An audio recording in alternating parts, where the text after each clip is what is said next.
आज हम पढ़ने वाले हैं संख्या पद्धति यानी कि नंबर सिस्टम। ठीक है, नंबर सिस्टम, नंबर को रिप्रेजेंट करने के लिए हम जिस सिस्टम का यूज करते हैं उसे हम नंबर सिस्टम कहते हैं। नंबर को रिप्रेजेंट करने के लिए हम निम्नलिखित सिस्टम का प्रयोग करते हैं। पहला है आपका डेसिमल सिस्टम, दूसरा आपका बाइनरी सिस्टम, तीसरा है आपका ऑक्टाडेसिमल सिस्टम और चौथा है आपका हेक्साडेसिमल सिस्टम। लेकिन हमारा फोकस किन पर रहेगा? आपका डेसिमल सिस्टम पर हमारा फोकस रहेगा, क्योंकि यहीं से आपके एग्जाम में प्रश्न पूछे जाते हैं। ठीक है, नंबर सिस्टम को रिप्रेजेंट करने के लिए हम किनका उपयोग करते हैं? आपका डेसिमल सिस्टम का यूज करते हैं। ठीक है, जिनमें टोटल 10 डिजिट होते हैं। कौन कौन से होते हैं डेसिमल सिस्टम में? आपका 0, 1, 2, 3, 4, 5, 6, 7, 8 और आपका 9 होते हैं। कहाँ से कहाँ तक? 0 से लेकर 9 तक आपका 10 अंक होता है। चलिए बात करेंगे हम स्थानीय मान यानी कि प्लेस वैल्यू की।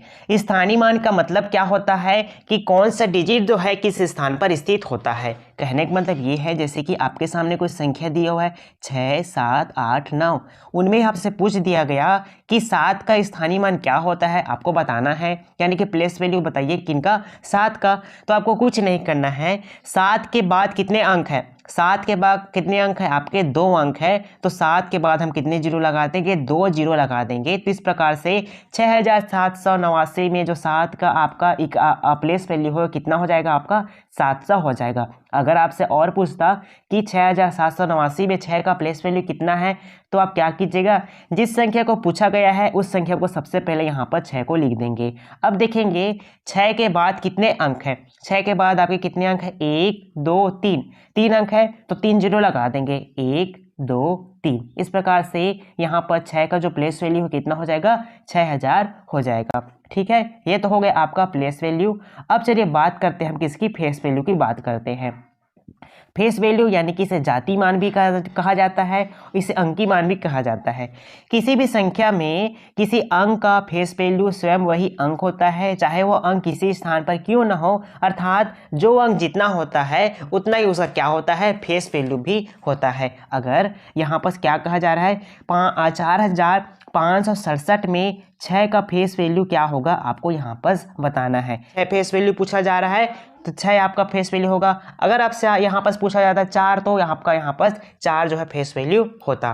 ठीक है, आपको एक बात नोट कर लेनी है, जो आपका यूनिट डिजिट होता है यानी कि इकाई का अंक होता है, उसका फेस वैल्यू और प्लेस वैल्यू जो हमेशा बराबर होता है। कैसे बराबर होता है? ध्यान से देखिएगा। जैसे कि आपका 4, 3, 2, 1 इस प्रकार से कोई अंक है। अगर इनमें आपसे पूछा जाता है 1 का फेस वैल्यू क्या होता है, तो जो संख्या पूछा जा रहा है फेस वैल्यू आपका उतना ही होता है, यानी कि 1 ही होगा इसका फेस वैल्यू।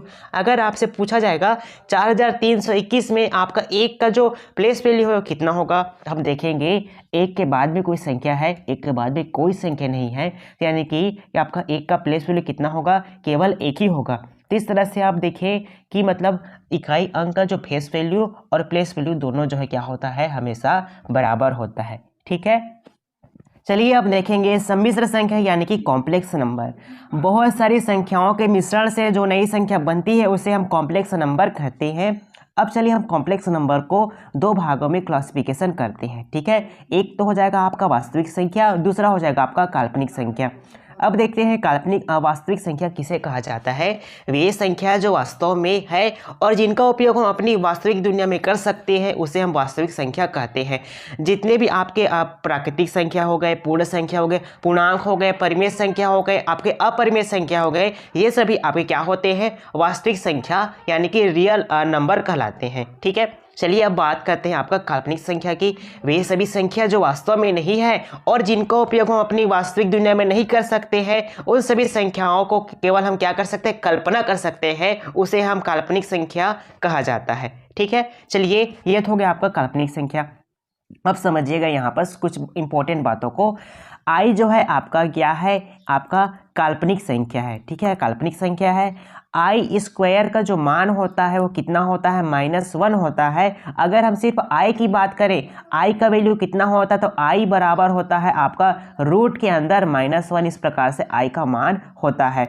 अगर हम आपसे पूछे -2 क्या है? -2 आपका एक प्रकार का काल्पनिक संख्या है। -3 क्या है, यह भी आपका एक प्रकार का काल्पनिक संख्या है, क्योंकि आपका रूट के अंदर कोई भी नेगेटिव संख्या रहेगी वो क्या हो जाएगी, आपकी काल्पनिक संख्या हो जाएगी। अगर हम आपसे पूछें -15 क्या है, -15 भी आपका एक प्रकार का काल्पनिक संख्या होगा। ठीक है, चलिए दोस्तों अब हम समझ लेते हैं प्राकृतिक संख्या किसे कहते हैं, पूर्णांक किसे कहते हैं, पूर्ण संख्या किसे कहते हैं और पूर्णांक किसे कहा जाता है। इनको सबसे पहले हम समझ लेते हैं। गिनती वाली संख्या, गिनती कहाँ से स्टार्ट होती है, 1 2 3 4 से लेकर अनंत तक जो संख्या जाती है प्लस अनंत तक, उसे हम क्या कहते हैं, प्राकृतिक संख्या यानी कि नेचुरल नंबर कहा जाता है। ठीक है, उसी प्रकार से देखिए प्राकृतिक संख्या के समूह में अगर हमने 0 को और शामिल कर लिया तो किसका समूह बन जाता है, ये पूर्ण संख्या का समुच्चय बन जाता है। ठीक है, उसके बाद देखिए आपका ये पूर्ण संख्या कब बना, जब हमने 0 को शामिल किया तो पूर्ण संख्या बन गया। अब पूर्ण संख्या के समुच्चय में जो आपका ऋणात्मक संख्या है जैसे कि -1 -2 -3 इस तरह से करते करते कहाँ तक चले जाएंगे, माइनस अनंत तक चले जाएंगे, तो किसका समुच्चय बन जाएगा, ये पूर्णांक का समुच्चय बन जाएगा। चलिए अब हम रियल नंबर को क्लासिफिकेशन करेंगे, यानी कि वास्तविक संख्या को हम दो तरीके से क्लासिफिकेशन कर सकते हैं। एक तो होता है आपका दशमलव संख्या और दूसरा होता है आपका पूर्णांक। ठीक है, अब देखिए आपका दशमलव संख्या, यहाँ पर देखिए कई तरीके दशमलव है। दशमलव संख्या जैसे कि 0.5 भी आपका एक प्रकार का दशमलव है, आपका 0.33 भी आपका एक प्रकार का दशमलव, जिसमें 3 जो है लगातार इस प्रकार से रिपीट हो रहा है। आपका देखिए 0.3 यानी कि 3 पर बार लगा है, यह भी एक प्रकार का दशमलव है। इस प्रकार का भी दशमलव है, 0.1 2 3 4 ऐसा संख्या आगे बढ़ते ही जा रहा है, यह भी एक प्रकार का दशमलव है। यानी कि दशमलव जो है कई प्रकार को, आप यहाँ पर एक चीज नोट कीजिएगा, जो आपका 0 है, 0 क्या है जी, आपका एक प्रकार का पूर्णांक है। इस बात को नोट कर लीजिएगा, ध्यान से रखिएगा। ठीक है, चलिए अब इसी तरह से जिस प्रकार से हमने रियल नंबर क्लासिफिकेशन किया, अब हम बढ़ते हैं आपका डेसिमल नंबर, यानी कि दशमलव संख्या को हम इसी तरह से क्लासिफिकेशन करेंगे।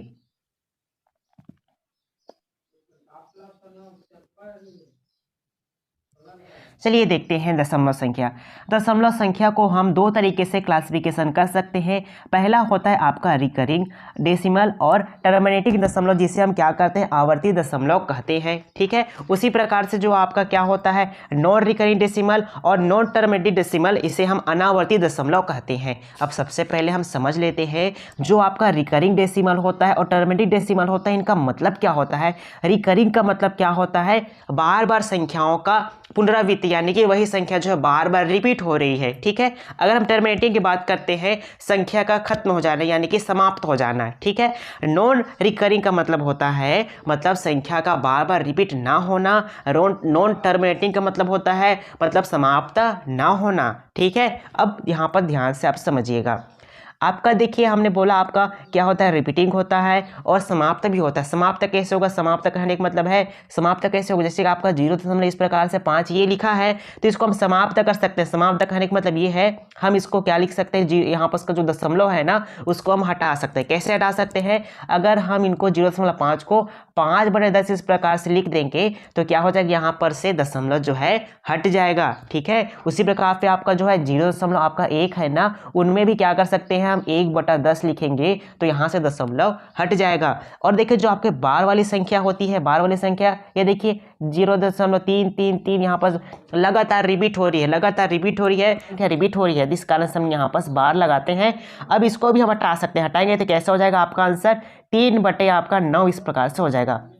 हम आगे वाली कक्षा में इनके बार वाले क्वेश्चन को बहुत अच्छी तरीके से समझेंगे, इनके क्वेश्चन में बहुत अच्छे अच्छे क्वेश्चन भी हम सॉल्व करेंगे। ठीक है, चलिए ये तो हो गया आपका, क्या हो गया आपका, ये हो जाएगा आवर्ती दशमलव हो जाएगा। ठीक है, अगर हम बात करते हैं अनावर्ती दशमलव की, इसमें हम दशमलव को नहीं हटा सकते, समाप्त नहीं कर सकते हैं। ठीक है, अब हमें पता ही नहीं है, देखिए संख्या खत्म हो ही नहीं रहा, संख्या जो आगे बढ़ते ही जा रहा है, तो हमें हमें पता ही नहीं है कि किस संख्या से भाग करेंगे कि दशमलव जो हट जाएगा। ठीक है, चलिए ये हो गया आपका अनावर्ती दशमलव।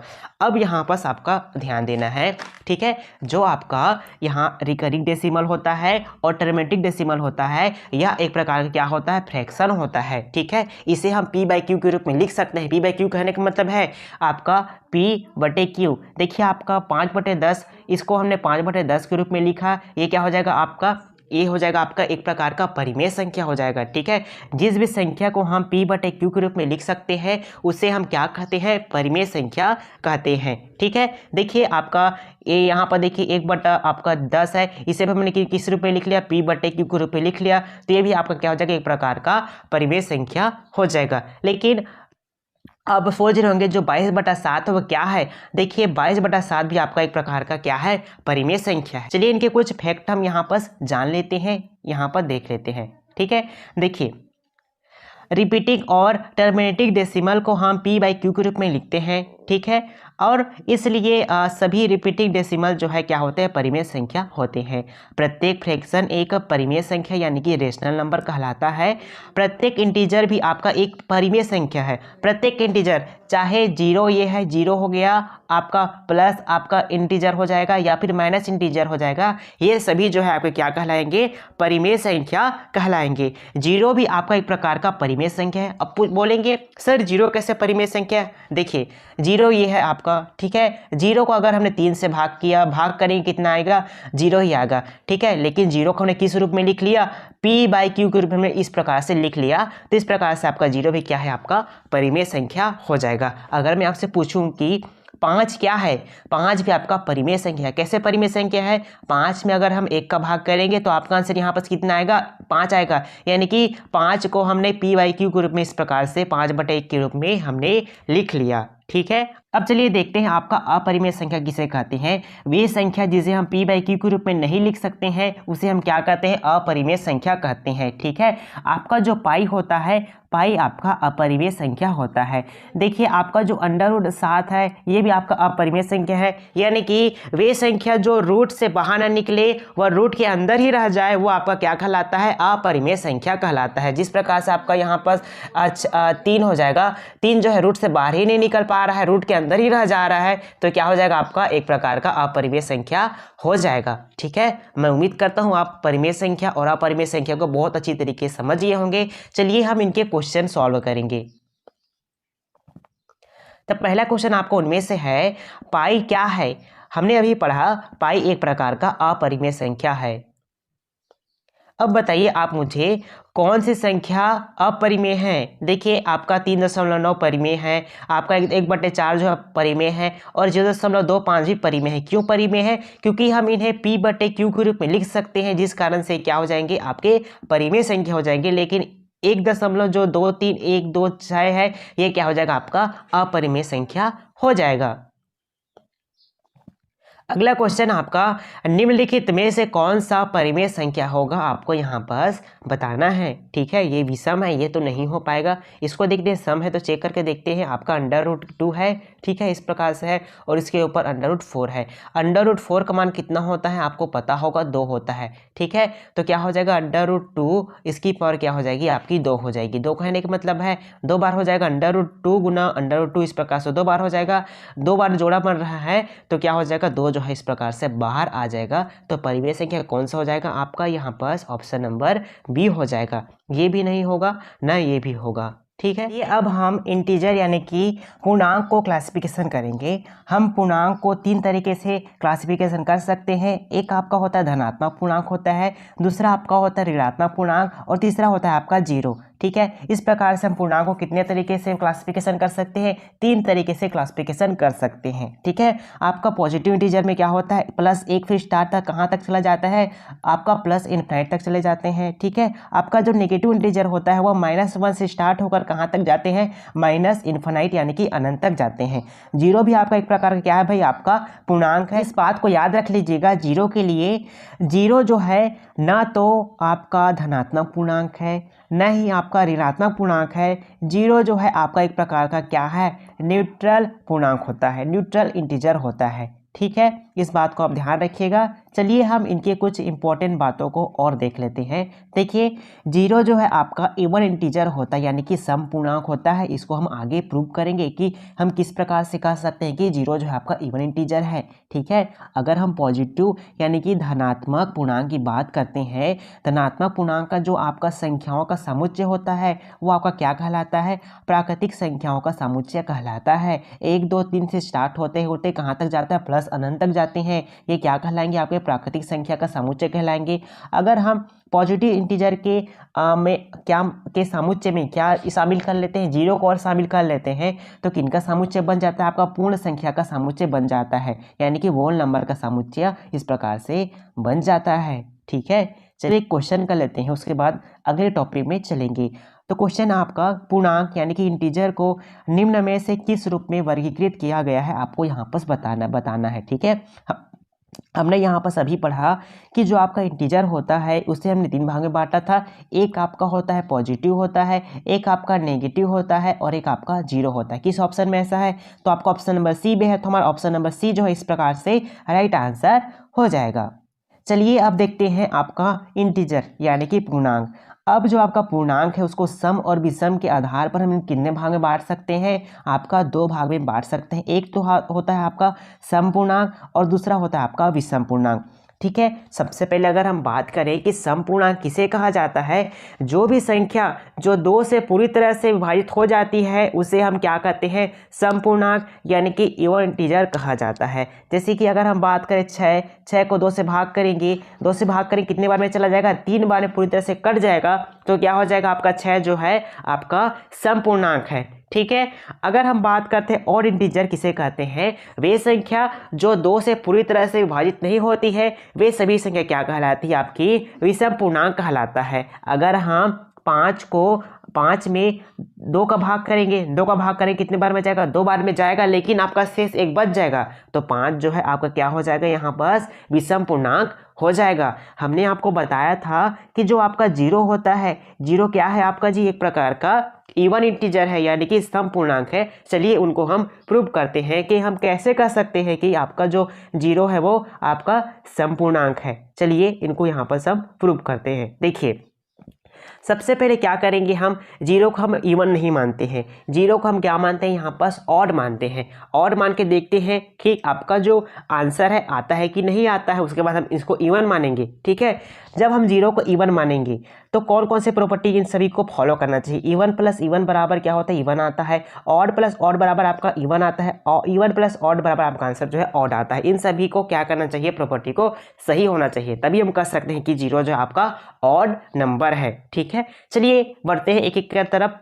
हमने पहला रूल देखिए आपका इवन प्लस इवन है, 2 - 2 आपका आंसर यहाँ पर क्या आ गया है, इवन आना चाहिए था, इवन आना चाहिए था, लेकिन आपने यहाँ पर जीरो को क्या माना था जी, जीरो को हमने ऑड माना था, तो ये वाला प्रॉपर्टी आपको इस तरह से गलत हो गया। ठीक है, उसी प्रकार देखिए ऑड प्लस ऑड करने पर जीरो को ऑड माना तो 0 + 3 करने पर आपका आंसर कितना आना चाहिए था, यहाँ पास इवन आना चाहिए था, लेकिन यहाँ पास क्या आ रहा है, 3 आ रहा है। 3 क्या है आपका एक प्रकार का ऑड नंबर है, तो इस प्रकार से यह वाला भी प्रॉपर्टी आपका गलत हो जा रहा है। तीसरा देखिए इवन प्लस ऑड यानी कि 4 में अगर हमने जीरो को जोड़ा तो आपका आंसर यहाँ पर कितना आना चाहिए था, ऑड आना चाहिए था, लेकिन यहाँ पर इवन आ जा रहा है। देखा आपने, जिस प्रकार से हमने जीरो को ऑड माना, ऑड मानने पर हमारी सारी प्रॉपर्टी जो है गलत हो जा रही थी, तो हम कह सकते हैं जीरो जो है एक प्रकार का आपका ऑड इंटीजर नहीं है। ठीक है, चलिए अब हम जीरो को क्या मानते हैं, आपका इवन इंटीजर मानते हैं। ठीक है,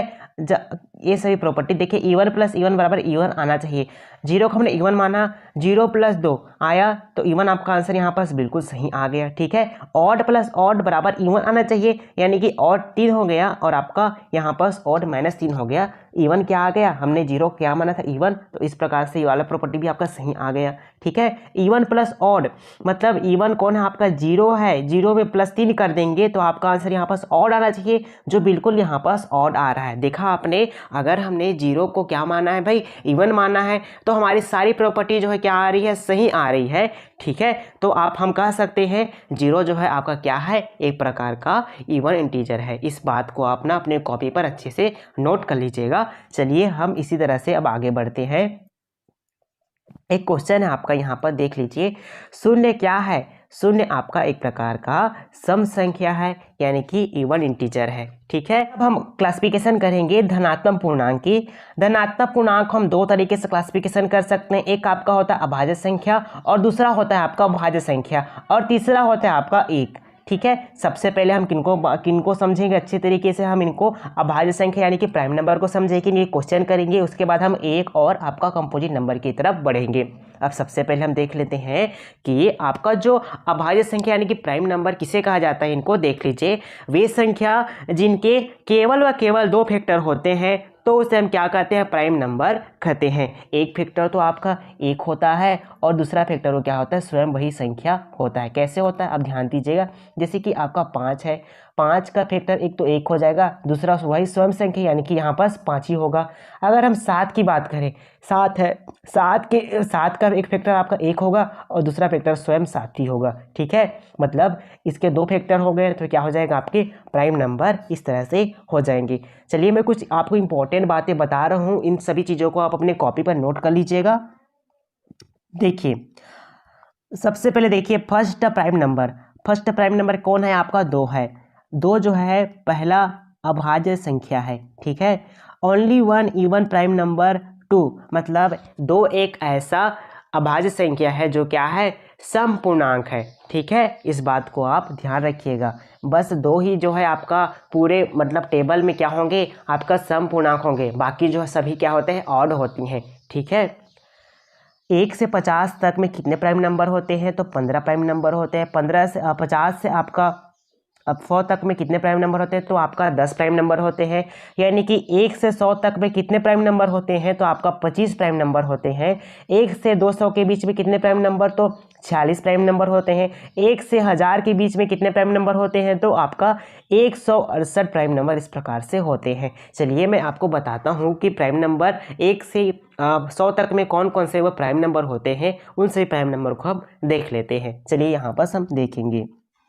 चलिए अब हम क्या करेंगे, 1 से 100 तक में कौन कौन से प्राइम नंबर होते हैं, कौन कौन सा भाज्य संख्या होते हैं, उनको हम निकालना सीखेंगे। तो आपको क्या करना है, यहाँ पर 6 का पहाड़ा पढ़ना। 6 का पहाड़ा पढ़िए। 6 कम 6, 6 दूनी 12, 6 अट्ठा 6 24, 6 पंचे 30, 6 का 36, 42, 48, 54, 60, 66, 72, 78, 84, 90 और आपका 96 होता है। इस प्रकार से होता है। ठीक है, अब देखिए, अब क्या करना है आपको, 6 ये है तो 6 के बाद में हमें एक प्लस कर देना है और 6 के इधर और हमें क्या करना है, एक माइनस कर देना है।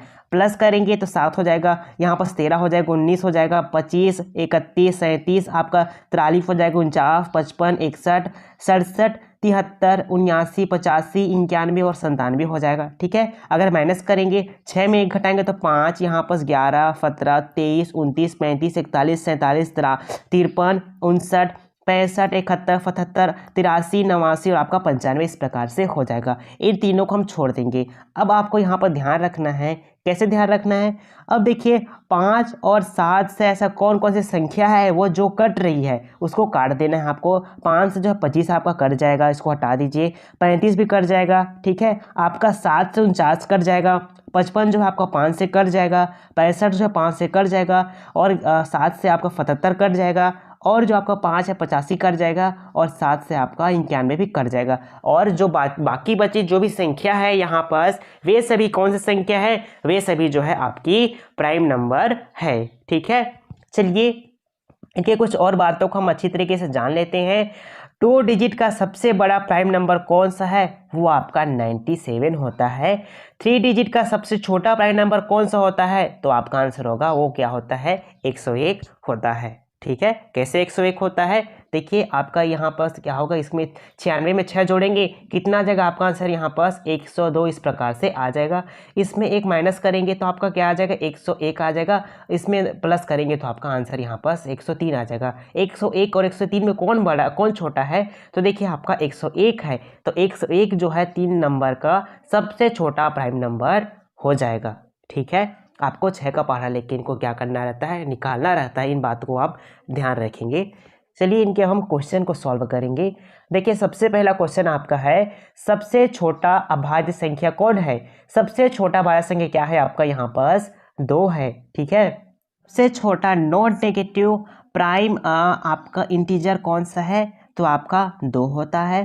क्वेश्चन नंबर तीसरा है, यदि a + 2 a + 4 प्राइम नंबर है तो a के कितने मान हो सकते हैं, आपको यहाँ पर बताना है। ठीक है, तो देखिए a + 2 और a प्लस आपका इस प्रकार से 4 दिया है। ठीक है, अगर हम a बराबर क्या लिखेंगे, 1 लिखेंगे, मान को a बराबर हम क्या मान के चलते हैं, 1 मान के चलतेंगे, तो यहाँ पास 1 प्लस 2 यानी कि 3 आ जाएगा, 1 प्लस 4 यानी कि यहाँ पास 5 आ जाएगा।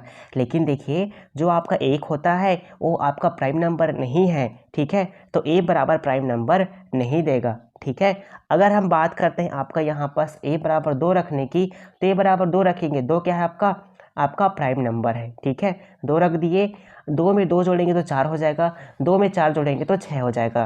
ठीक है, a बराबर अगर हमने 2 रखा तो ये भी आपका प्राइम नंबर नहीं दे रहा है तीनों में। ठीक है, अगर हमने a बराबर 3 रखा, a बराबर 3 रखा, 3 में 2 जोड़ेंगे तो 5 हो जाएगा, और 3 में 4 जोड़ेंगे तो आपका यहाँ पर 7 हो जाएगा। यहाँ पर ध्यान दीजिएगा, यहाँ पर हमने a बराबर 3 रखा तो हमें सभी संख्या जो है प्राइम नंबर प्राप्त तो होने लगी है। आपसे क्वेश्चन क्या पूछा जा रहा है, a के कितने मान हो सकते हैं, a के केवल एक ही मान पॉसिबल हो सकते हैं, वो भी कितना, 3। तो आपका आंसर क्या हो जाएगा, ऑप्शन नंबर a हो जाएगा। ठीक है, निम्नलिखित में से कौन दो अभाज्य संख्याओं का योगफल हो सकता है, आपको यहाँ पर बताना है। हम जानते हैं ऑड प्लस ऑड करने पर आपका आंसर जो है हमेशा क्या आता है, इवन आता है। ठीक है, लेकिन इन चारों ऑप्शन को देखने पर पता चलता है कि किसी भी ऑप्शन में आपका क्या है, इवन नहीं है। ठीक है, तो हम कह सकते हैं इवन के साथ अगर हम ऑड को जोड़ेंगे, इवन के साथ हम ऑड को जोड़ेंगे तो आपका आंसर क्या आता है, ऑड आता है। ठीक है, तो देखिए आपका कौन सा अभाज्य संख्या आपका इवन होता है, तो आप सभी को पता होगा 2 है जो है मतलब सम अभाज्य संख्या यहाँ पर होता है। अब इनको जोड़कर देखते हैं, आपका 71 है, तो अगर हमने 2 में कितना जोड़ा, 69 जोड़ा, तो आपका आंसर कितना आ जाएगा, 71 आ जाएगा। 69 जो है आपका किनसे कट जाएगा, 13 से कट जाएगा। ठीक है, तो ये वाला आपका क्या हो जाएगा, नहीं होगा आंसर। ठीक है, ऑप्शन नंबर बी देखते हैं, आपका जो 81 है उसमें अगर हमें 2 है हमारे पास, 2 में अगर हमने 79 को जोड़ दिया तो आपका आंसर कितना, 81 आ जाएगा। तो देखिए आपका जो 79 है, 79 जो है आपका क्या है, एक प्रकार का अभाज्य संख्या है। ठीक है, 83 की बात करेंगे 2 और इसमें कितना जोड़ देंगे, 81 जोड़ देंगे तो आपका आंसर कितना आ जाएगा, 81 आ जाएगा। ठीक है, 81 जो है 9 से कट जाएगा। जो आपका 101 है, अगर हम बात करें 2, अगर इसमें 99 क्या कर देंगे, हम इनको जोड़ेंगे तो कितना आंसर आ जाएगा, आपका 101 आ जाएगा। ये 99 जो है 9 से भी कट जाएगा, आपका 11 से भी कट जाएगा। तो यहाँ पर देखिए क्या कहा जा रहा है, निम्नलिखित में से 2 अभाज्य संख्याओं का योगफल हो सकता है। कौन हो सकता है आपका, ये 2 और 79, इनको जोड़ने पर कितना हो जाएगा, आपका आंसर जो है यहाँ पर 81 हो जाएगा। तो राइट आंसर कौन हो जाएगा जी, आपका ऑप्शन नंबर बी हो जाएगा। क्वेश्चन है आपका, 3 अभाज्य संख्याओं का जो योगफल होता है वो कितना, 100 होता है। यदि इनमें से एक किसी दूसरी संख्या से 36 अधिक है तब इन संख्याओं में से एक संख्या क्या होगी, आपको बताना है। ठीक है, 3 अभाज्य संख्या मान के चलते हैं, आपका 3 अभाज्य संख्या a प्लस बी प्लस सी बराबर आपका आंसर कितना आ रहा है, यहाँ पर 100 आ रहा है। लेकिन हम जानते हैं अगर हम आपका और संख्याओं का सम करेंगे तो कभी भी आपका आंसर जो है इवन नहीं आता है। इनमें से कोई एक संख्या जो इवन होगा और बाकी 2 संख्या क्या होगी, ऑड होगी, तब उस स्थिति में आपका जो संख्या है वो क्या आएगा, यहाँ पास इवन आएगा। तो आप जानते हैं प्राइम नंबर में ऐसा कौन सा संख्या जो इवन होता है, 2, सिर्फ 2। तो क्या मान लेते हैं, आपका जो a है वो a क्या है, आपका 2 हो गया। 100 में से हमने 2 घटा दिया, कितना बच गया, आपका 98 बच गया। तो 98 की लिख लेंगे, बी और सी का मान हो जाएगा 98। ठीक है, अब क्वेश्चन की तरफ बढ़ते हैं। क्या कहा जा रहा है, यदि इनमें से एक किसी दूसरी संख्या से 36 अधिक है। 36 अधिक कहने का मतलब ये है 98 में हम 36 किसको दे देते हैं, बी को दे देते हैं। 36 दे दीजिए, बी को 36 दे देंगे तो यहाँ पर कितना बच जाएगा, आपका आंसर बच जाएगा यहाँ पर 62, यहाँ पर ये बच जाएगा। ठीक है, 62 बच गया। अब 62 को भी हम 2 भाग में बांटेंगे, बी और सी को दे देंगे तो 31 यहाँ पास आएगा और 31 यहाँ पास आ जाएगा। ठीक है, तो आपके कौन कौन से यहाँ पास पूर्णांक हो जाएंगे, मतलब अभाज्य संख्या हो जाएंगे। ये देखिए आपका 2 हो गया, 36 में आप 31 को जोड़ेंगे तो आपका आंसर जो है कितना, 67 आ जाएगा। और आपका यहाँ पास 31 बचा है सी का मान, तो यहाँ पास 31 को लिख लेंगे। अब देखिए तब इन संख्याओं में से एक संख्या कौन सा है, देखिए 2, 67 और 31 में कौन सा संख्या आपको चारों ऑप्शन में से दिख रहा है, तो आपका ऑप्शन नंबर डी दिख रहा है। तो हमारा ऑप्शन नंबर डी यानी कि 31 जो है राइट आंसर हो जाएगा। जिस प्रकार से हमने इस क्वेश्चन को सॉल्व किया था ठीक उसी प्रकार से ये वाला भी क्वेश्चन आपको उसी तरह के तरीके से सॉल्व होगा। तो आप इनका मतलब आंसर जो हमें नीचे कमेंट करके जरूर बताइएगा, एक बार क्वेश्चन को अच्छे से देख लीजिए। चलिए अब बढ़ते हैं नेक्स्ट क्वेश्चन की तरफ। अगला क्वेश्चन आपका कुछ इस प्रकार से है, यदि एक 0 और 100 के बीच की अभाज्य संख्याओं की संख्या है और y जो है 90 और 100 के बीच अभाज्य संख्याओं की संख्या है, तो आपको बताना है y माइनस 3x का किसके बराबर होगा। ठीक है, बराबर क्या होगा आपको ये बताना है। आप जानते होंगे कि हमने पढ़ा है अभी 0 से लेकर 100 के बीच कितने भाज्य संख्या होते हैं, तो आपका 25 होता है, यानी कि x का मान कितना हो जाएगा जी, आपका 25 हो जाएगा। और y क्या बोला गया है, 90 और 100 के बीच अभाज्य संख्या है। 90 और 100 के बीच कितने अभाज्य संख्या होते हैं आप सभी को पता होगा, कितने होते हैं, केवल एक होते हैं। और कौन सा होता है, तो आपका होता है आपका 97 होता है। ठीक है, 97 होता है। अब इन मानों को रख देंगे, कहाँ पर से रखेंगे, यहाँ पर से रखेंगे। y माइनस 3x, y की जगह पर 97 रख देंगे, माइनस करके 3 गुना x का मान कितना है, 25 है, तो 3 को 25 के साथ गुना कर देंगे। गुना कर दीजिए, आपको यहाँ पर 97 आ जाएगा, माइनस करके गुना करेंगे तो आपका आंसर यहाँ पर 75 आ जाएगा। माइनस करेंगे 7 में 5 जाएगा तो आपका आंसर 2 बच जाएगा, 9 में 7 जाएगा तो आपका 2 बचेगा। 22 किसी भी ऑप्शन में दिख रहा है, हाँ ऑप्शन नंबर सी में दिख रहा है, तो हमारा ऑप्शन नंबर सी जो है इस प्रकार से राइट आंसर हो जाएगा। का पॉजिटिव इंटीजर को हमने यानी कि धनात्मक पूर्णांक को हमने 3 भागों में बांटा था। पहला था आपका प्राइम नंबर, दूसरा था आपका कंपोजिट नंबर, तीसरा था आपका एक, जिनमें से हमने प्राइम नंबर को अच्छी तरीके से समझ लिया है। अब चलिए हम बात करते हैं आपका भाज्य संख्या किसे कहते हैं। जिस संख्या के 2 से ज़्यादा फैक्टर होते हैं वो क्या कहलाते हैं, आपके भाज्य संख्या कहलाते हैं। जैसे कि आपका यहाँ पर 4 ले लेते हैं, 4 के 1 से ज़्यादा मतलब 2 से ज़्यादा फैक्टर है, कैसे है, 4 का फैक्टर 1 हुई है, आपका 2 भी है, आपका स्वयं 4 भी है। अगर हम इसी तरह से बात करेंगे 6 का फैक्टर 1 है, आपका 2 है, आपका 3 है और स्वयं 6 है। यानी कि जिस संख्या के 2 से ज़्यादा फैक्टर होते हैं वे आपके क्या कहलाते हैं, कंपोजिट नंबर कहलाते हैं। ये तो हो गई आपकी कंपोजिट नंबर। एक के बारे में अब इन बातों को याद रख लीजिएगा। यहाँ पर देखिए एक के केवल व केवल एक ही फैक्टर है। अगर एक के 2 फैक्टर होते तो हम इसे क्या कह देते, प्राइम नंबर कह देते। अगर 2 से ज़्यादा फैक्टर हो जाते तो इसे हम भाज्य संख्या कह देते। तो देखिए एक जो है ना तो हमारा आपका प्राइम नंबर है और ना ही हमारा क्या है, आपका कंपोजिट नंबर है। ठीक है, देखते हैं अब आपका सअभाज्य संख्या यानी कि को प्राइम नंबर किसे कहा जाता है। ऐसी कोई भी 2 संख्या चाहे वो प्राइम नंबर हो या फिर प्राइम नंबर ना हो, उनमें एक के अलावा कोई भी फैक्टर समान नहीं होता है, उसे हम क्या कहते हैं, को प्राइम नंबर कहते हैं। जैसे कि आपका 5 और 12 ये संख्या दिख रहा है। ठीक है, इन दोनों का जो फैक्टर है एक आपका 1 हो जाएगा, एक आपका 5 हो जाएगा। लेकिन 12 की बात करेंगे, 12 के जो क्या है आपका 1 भी होगा, आपका 2 भी होगा, 3 भी होगा, आपका 4 भी होगा और स्वयं 12 भी होगा। देखिए इनमें कौन सा संख्या जो है समान मिल रहा है, तो आप बोलेंगे इनमें जो है एक जो है आपका समान मिल रहा है। तो इस प्रकार से 5 और 12 क्या हो जाएंगे, आपके को प्राइम नंबर हो जाएंगे। ठीक है, क्वेश्चन आपका निम्नलिखित में से कौन सा को प्राइम नंबर है, आपको यहाँ पर बताना है। आपके सामने 4 ऑप्शन है। ठीक है, 22 और 39 के एक से ज़्यादा फैक्टर मतलब ज़्यादा फैक्टर हैं, इनके भी फैक्टर बहुत सारे हैं, इनके भी फैक्टर हैं। लेकिन जो आपके 30 और आपका 51 है, इनका केवल और केवल एक ही संख्या मैच करेगा, यानी कि केवल एक ही फैक्टर जो है आपका यहाँ पर क्या होंगे, समान होंगे और वो क्या होगा, आपका 1 होगा। तो इस तरह से इनमें को प्राइम नंबर क्या हो जाएगा, आपका ऑप्शन नंबर बी हो जाएगा।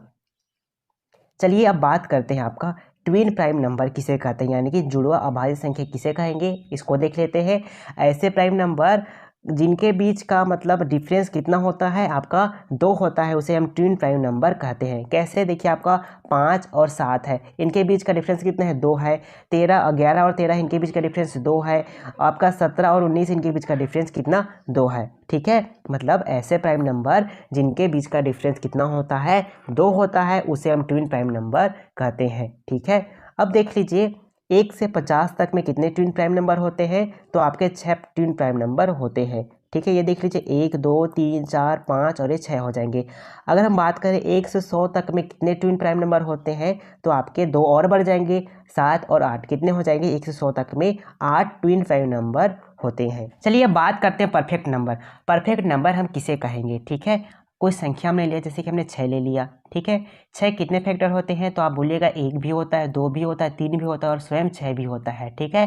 परफेक्ट नंबर निकालने के लिए क्या करेंगे, हमें 6 का परफेक्ट नंबर निकाल रहे हैं तो 6 को हम नहीं जोड़ेंगे। 6 को नहीं जोड़ेंगे तो बाकी बची हुई संख्या को जोड़ेंगे। अगर 6 आ जाएगा तो 6 जो आपका परफेक्ट नंबर हो जाएगा। जोड़िए, 3 में 2 जोड़ेंगे तो 5 आ जाएगा, 5 में 1 जोड़ेंगे तो आपका 6 आ जाएगा। तो इस प्रकार से हम कह सकते हैं कि आपका जो 6 है, 6 क्या आपका परफेक्ट नंबर है। अगर हम बात करें 28 की, 28 इस प्रकार से है, इसके कितने फैक्टर हैं, आपका 1 है, 2 है, 4 है, 7 है, आपका 14 है और आपका यहाँ पास 28 है। ठीक है। तो 28 का हमें पता करना है, तो 28 को हम छोड़ देंगे, बाकी बची संख्या को जोड़ेंगे। जोड़िए, यहाँ से यहाँ तक 7 हो जाएगा, 7 एकम 7, 7 दूनी 14, 7 21, 7 चौक 28, यानी कि इन संख्या को आपस में जोड़ने पर आपका आंसर कितना आ जा रहा है, यहाँ पास 28 आ जा रहा है। तो यह वाला भी संख्या क्या हो जाएगा, आपका परफेक्ट नंबर हो जाएगा। आज हमने जितने भी टॉपिक पढ़े हैं, ये सभी टॉपिक जो है आपके एग्जाम के लिए बहुत ही ज़्यादा इंपॉर्टेंट है। आज हमने सभी चीज़ों को एकदम बेसिक से पढ़ा है और क्वेश्चन भी साथ साथ में किया है। ठीक है। तो ये वीडियो आपके लिए बहुत ही ज़्यादा हेल्पफुल रहने वाला है। वीडियो पसंद आएगा तो वीडियो को लाइक शेयर जरूर कीजिएगा। मिलते हैं नए वीडियो में नए कॉन्सेप्ट के साथ, तब तक आप हमारे चैनल के साथ बने रहिएगा। धन्यवाद।